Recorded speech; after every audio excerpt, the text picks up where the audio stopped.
Hello, everyone. Welcome to another episode of Critic Reading Writing.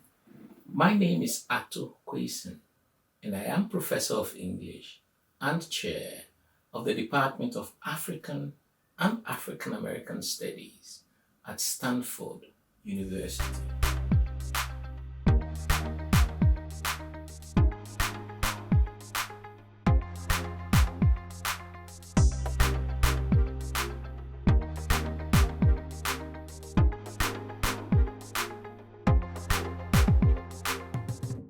The narrative of Junot DÍAZ'S The Brief, Wondrous Life of Oscar Wilde is a family saga strung across different generations of the Cabral Leons, as well as across different geographical locations.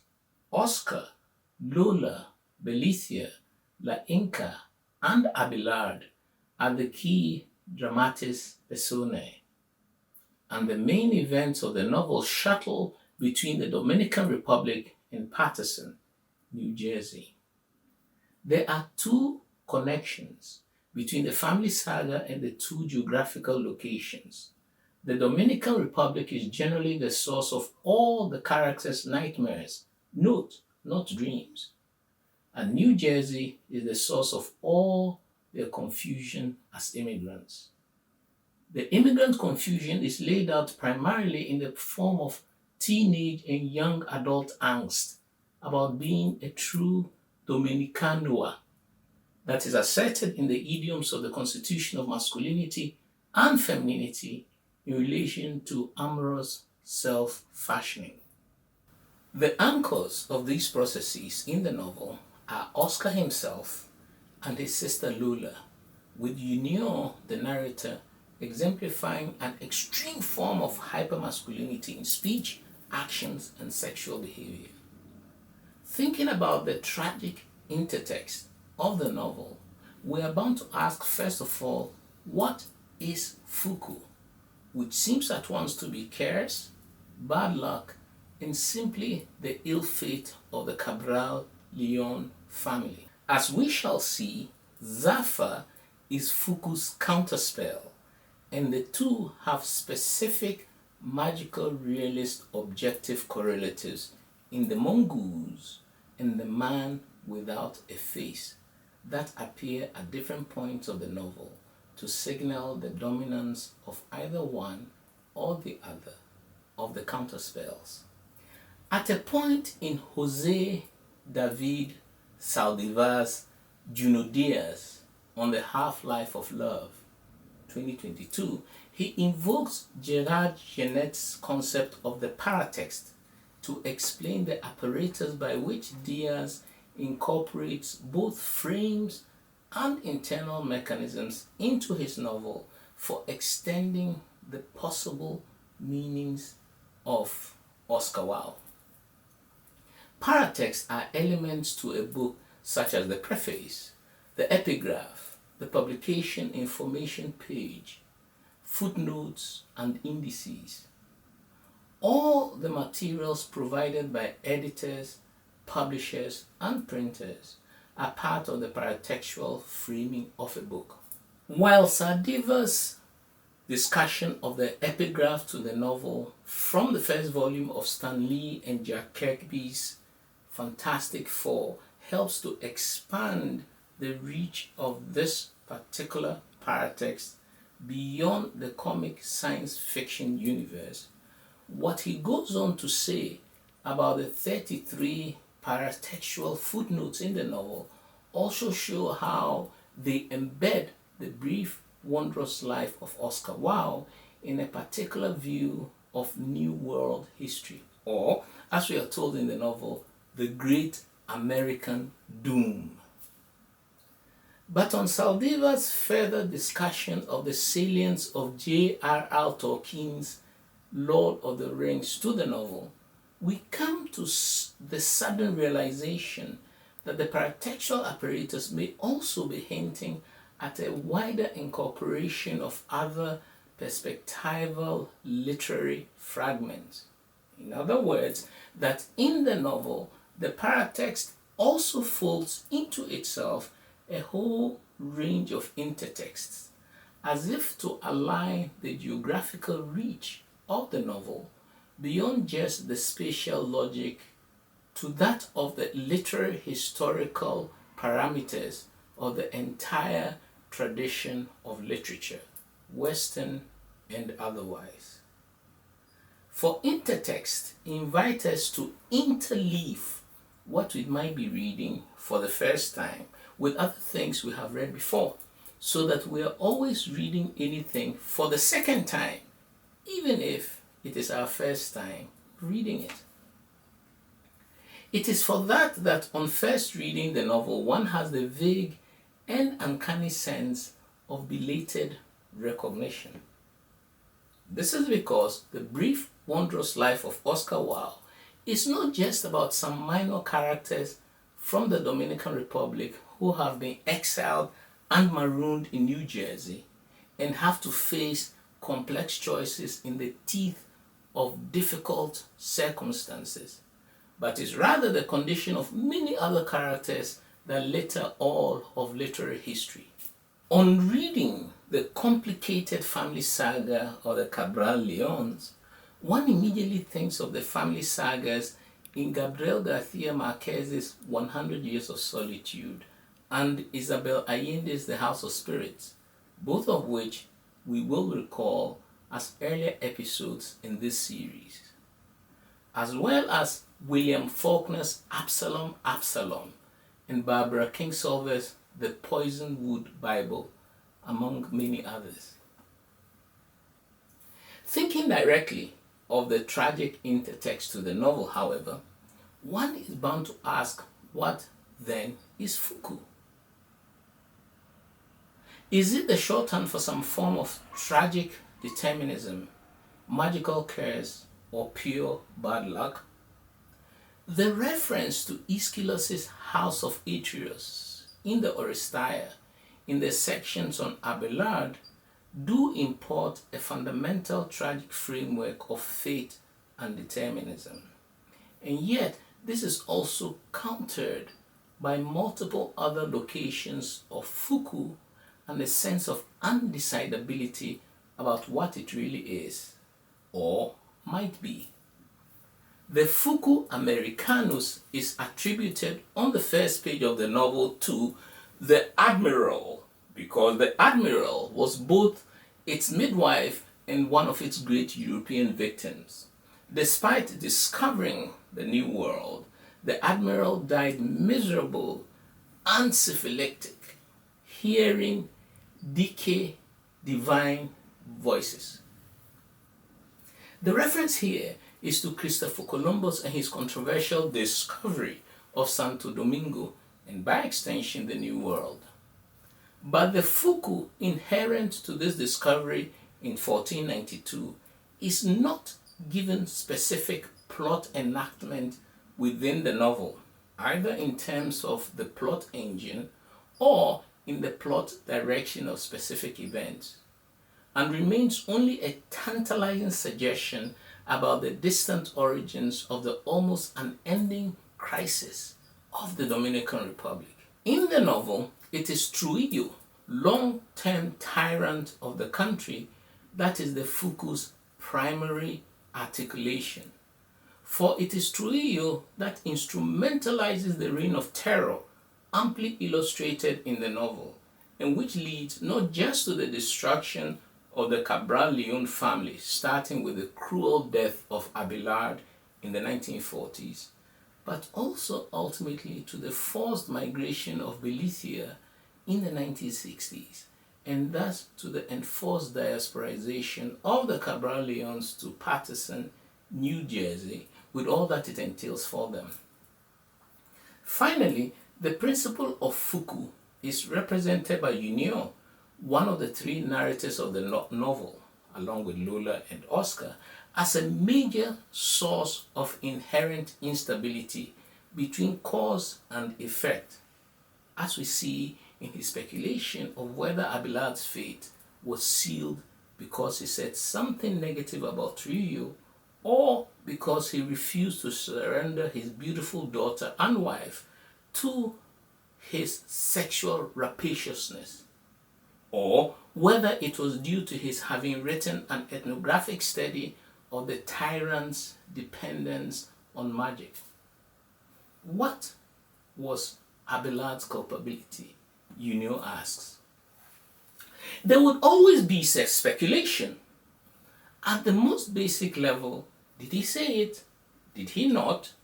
Which is another way of asking, did he have a hand in his own destruction? Even the family was divided. La Inca, adamant it had all been a setup orchestrated by Abelard's enemies to strip the family of their wealth, their properties, and their businesses. Others were not so sure. He probably had said something that night at the club, and unfortunately for him, he'd been overheard by the Jefe's agents. No elaborate plot, just drunken stupidity. As for the carnage that followed, que sé yo, just a lot of bad luck. So which was it, you ask? An accident, a conspiracy, or a fukú? The only answer I can give you is the least satisfying. You'll have to decide for yourself. What is certain is that nothing's certain. The remaining Cabrals ain't much help either on all matters related to Abelard's imprisonment and to the subsequent destruction of the clan. There is within the family a silence that stands monument to the generations that sphinxes all attempts at narrative reconstruction. A whisper here and there, but nothing more. We still wonder then, what is fukú? Is it simply a curse placed on the family by a trio that is instrumentalized, of course, through great violence and torture? Or is it the work of an implacable fate, as hinted at in the throwaway verb sphinxes toward the end of the passage we just read, which imports the undecidability from Sophocles' Oedipus Rex into the frame? In Sophocles' play, the source of the protagonist's tragedy is extremely difficult to establish without the constant anticipation of alternative explanations, much like what Yunior wants to suggest for Abelard in his clan. The main point seems to be that there is no clear fit between causality and consequence as it might relate to the fukú. Everything seems to be contingent upon a variety of factors, some profound, others seemingly quite banal and elusive in their immediate significance. Their significance comes to be known much later, after the tragic consequences have taken place. Some events have multiple causalities that confound our capacity for ordering them. However, the fact that they have been generated from multiple causes does not mean that their tragic effects are any less damaging or indeed intriguing. They elicit interpretation whilst simultaneously confounding the capacity for interpretation. There is thus a form of incommensurability between tragic effect and the multiple causes that might be taken to have produced it. For the Cabral Leons, the real tragedy is not of laboring under a fukú, but the fact of being human in an unideal and violent world. And thus, in the words of John Donne's Death Be Not Proud, of being slave to fate, chance, kings, and desperate men. Zafa is usually followed, as we are told by the narrator, by a vigorous crossing of index fingers, and is the counterspell to fukú. The crossing of index fingers on the invocation of zafa recalls immediately the sign of the cross, and the greatest exemplar of zafa in the novel is La Inca, Belicia's highly religious aunt. When the teenage Belicia falls in love with a gangster, she acquires a new sense of self-fulfillment and thus of flourishing. The ultimate outcome of getting entangled with the gangster, who unbeknownst to her is married to Trujillo's sister Lafayette, is that she is taken into the cane fields outside the city and severely beaten up by some of Trujillo's sister's goons. They are called the Elvises because of their peculiar pompadours, like the backs of beetles. This is while Belicia is pregnant. Her forlorn romantic hope that her boyfriend would come and rescue her from La Inca's house after the beating is quickly dissipated when the goons who first sought to teach her a dire lesson in the cane fields return to try and finish the job they had started. In fact, it is this hope that delivers her into the hands of the goons in the first instance, because she so desperately wants to see the gangster that when a neighbor shouts that he is outside their house, she bolts out of bed like she'd been shot from a mass driver, blew past La Inca, past caution, and runs barefoot where his car was waiting. In the car, she failed to notice that it wasn't actually his car. After La Inca is informed that Belicia had been scooped up by the secret police, and in her deep desperation, she remembers who she was. Mayotis Altagracia Toribio Cabral. This invocation of her full name incites her to action. She shrugs off her deep weariness and posts herself beside the portrait of La Virgen de Altagracia and began to pray. She was joined by a flock of women, young and old, and they prayed for hours and hours without food or drink until Belicia returned home badly beaten but still alive. But it is what happens in the interim and captured in footnote number 19 of the novel that underscores the real zafa of her prayers. By the time Belicia comes back home, El Jefe has been assassinated, shot 27 times on his way for some ass, just outside Santo Domingo on the same night.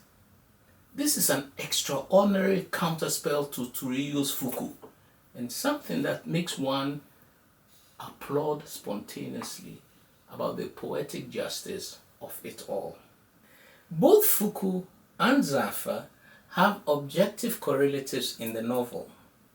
Fukú is frequently represented by a man without a face, something that Belicia sees as the Elvises are driving her to the cane fields, and that Oscar also sees much later in the novel on his visit home to Santo Domingo, when he too is taken by the secret police to the cane fields and beaten up badly for falling in love with Yvonne, a former sex worker and girlfriend of the chief of police. In each instance, the man without a face is not scary to them, but a source of bewilderment, thus registering its status as a magical, realist device. Zafa, on the other hand, is correlated to the appearance of the mongoose, which is described in footnote number 18 as one of the great unstable particles of the universe and also one of its greatest travelers. Since its earliest appearance in the written record in 675 BCE in a nameless scribe's letter, the mongoose has proven itself to be an enemy of kingly chariots, chains, and hierarchies. The mention of the great unstable particles of the universe immediately recalls the dark matter which we learn about in Lauren Boex's Zoo City and in Philip Pullman's His Dark Materials trilogy. It is noteworthy that all three writers associate the foundational dark matter of the universe with animals. As we noted in our episode on Zoo City, animals must be considered portals to deeper knowledge and not just of the natural world around us, but of the universe itself. At any rate, in Oscar Wilde, the mongoose is specifically the enemy of power, bondage, and social hierarchies, thus making it completely opposite as the objective correlative to zafa and the crucial counterspell to fukú. Thus, if fukú is partly something supernatural, connected to fate and determinism, zafa is itself also the principle that undergirds the entire universe. They are equally matched in a struggle between good and evil. We must adjudge the brief, wondrous life of Oscar Wilde to be both a great American novel as well as an extraordinary work of world literature par excellence. Thank you. Please remember to check out the suggested readings in the episode's description. And if you like this episode, give a thumbs up, subscribe and share, hit the notifications bell so that you do not miss out on any upcoming episodes. And enter your comments in the section below. See you next week.